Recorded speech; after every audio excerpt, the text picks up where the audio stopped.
اللہم صلی علی محمد و آل محمد۔ آج رمضان شریف آ چکا ہے۔ ساری امت مسلمہ رمضان کے روزے رکھ رہی ہے اور عبادت الہی میں مصروف ہے۔ آج کے دن میں ایک ماں کا ذکر کر رہی ہوں جن کو ام الائمہ بھی کہتے ہیں اور جن کو ہم فاطمہ بنت اسد کے نام سے پکارتے ہیں۔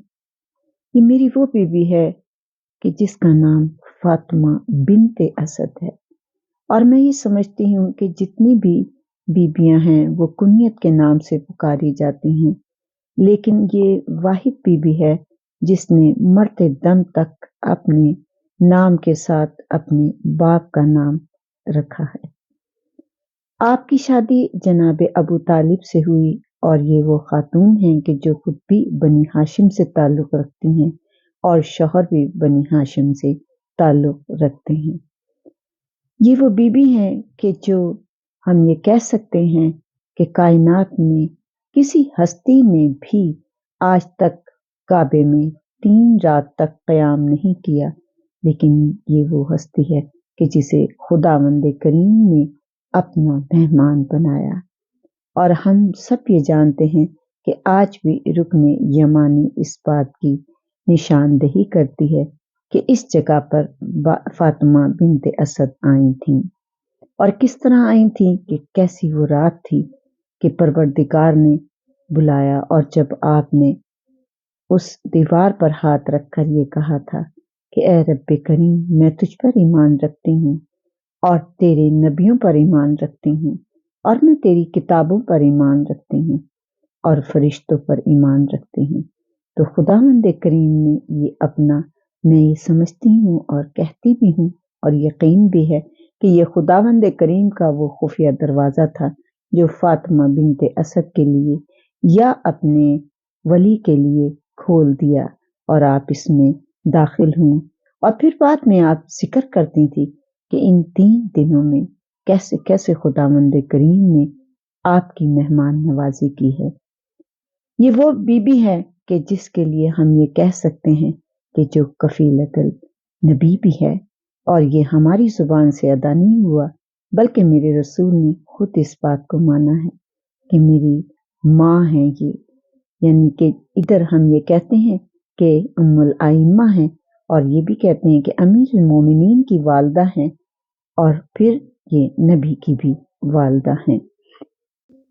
اور ہم یہ سمجھتے ہیں کہ شرافت ماں کے دودھ سے آتی ہے، سیادت ماں کے دودھ سے آتی ہے، شجاعت ماں کے دودھ سے آتی ہے۔ یہ تو فاطمہ بنت اسد کا پھولا پھلا ہوا باغ ہے۔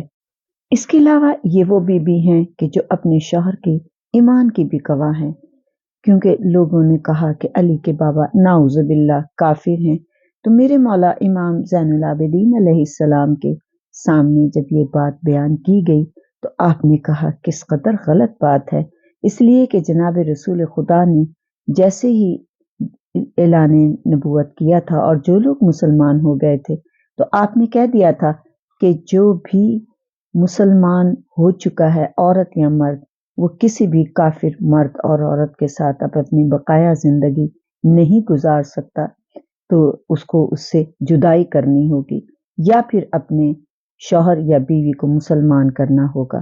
تو یہ شرط تو اسی وقت رکھتی تھی۔